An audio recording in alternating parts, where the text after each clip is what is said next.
Dumarami raw ang bilang ng Spice Kids sa palengke ng Pagadian. Hindi singing group ko baka mamaya Spice Girls ang nasa isip nyo. Ang mga Spice Kids ay mga batang nagbebenta ng spices sa palengke. Kahanga-hanga ang mga batang to dahil tumutulong sila sa pamilya. Pero hindi ba dapat silang nag-aaral at naglalaro? Sa ulat na ito, umaasa ang Zamboanga del Sur Bureau na matutulungan ng gobyerno ang mga Spice Kids. Ito ang kanilang ulat.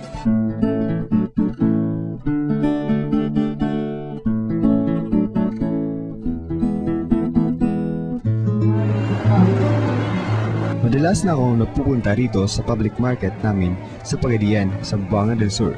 Pero kailan ko lang napansin ang mga batang nagbebenta ng kung ano-anong nakasupot na sibuyas, bawang at kung ano-ano pang spices. At marami pa sila.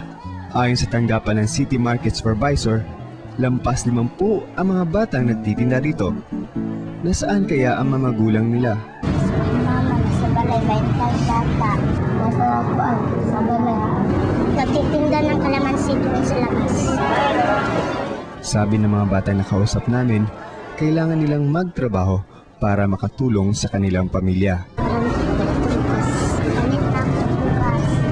Para na mo ipalit pagkaon sa kong pag-umangkon. Sa dami ng ginugugo nilang oras dito, nakakapag-aral pa kaya sila?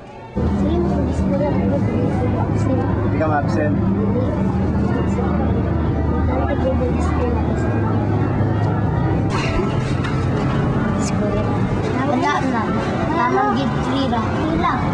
Umagaw sa aming pansin ang isang batang seryosong nagbabalot ng kanyang paninda. Ang pangalan daw niya ay Maylin. 10 taong gulang pa lang siya. Pero 5 taon na raw siyang nagtitinda ng mga spices at cellophane dito. Ano nakauna na magtinda? Kaugmaon o sa ko ang mga kaugmaon. Para sa imong kaugmaon? Nga naman, ikaw rin eskwela sa imong kuhan. Ikaw rin mismo gito pa eskwela sa imong kagulingon. Iya, mama. Pero ang halingwar, So nakaskwela pagtarong? eskwela.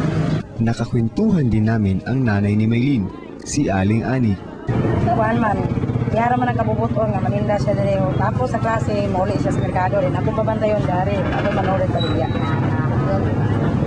Dili ko gusto nga akong anak magkasuon ko, gusto ko nga magka-eskwela gid ko ang anak. Ayon kay Mr. Ahir Martiban, ang supervisor ng Agora Market dito sa Pagadian, parami ang mga tulad ni Maylin. Dahil sa kahirapan, sinusubukan naman daw nilang mabawasan ang mga batang nagtatrabaho. Unang-una, yung mismo mga kabataan na nahuhuli natin, dinidiscourage natin sila na huwag magbenta. Pag may nahuhuli kami, pinapatawag namin yung mga magulang at pinagsasabihan namin sila sa obligasyon nila sa kanilang mga anak. Nang minsay bumalik ako sa palengke, nakita kong hinuhuli nga nila ang mga batang at kinukuha ang mga paninda. Ayon kay Mr. Marcaban, ang mga nakukumpiska ay pinamimigay nila.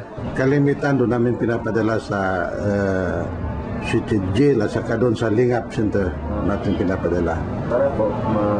Para pagkain ng mga kabataan din doon, yung Lingap Center, para man yun sa kabataan. Sinisikap din ng lokal na pamahalaan na may resolba ang sitwasyon sa pamamagitan ng pagbibigay ng pwesto na hinuhulugan paunti-unti ng mga tulad ni Aling Ani. Bagamat mainam ang hakbang na ginawa upang mapabuti ang kalagayan ng mga kabataang nagbebenta sa palengke, hindi pa rin sapat ito. Marami pa rin ang pabalik-balik sa ganitong gawain at mapigilan man sila dito, hindi natin masasabi kung magtatrabaho lang sila sa ibang lugar. Patuloy mang tumulong ang pamahalaan, kailangan pa rin nila ang kooperasyon ng mga magulang para masolusyonan ang problemang ito.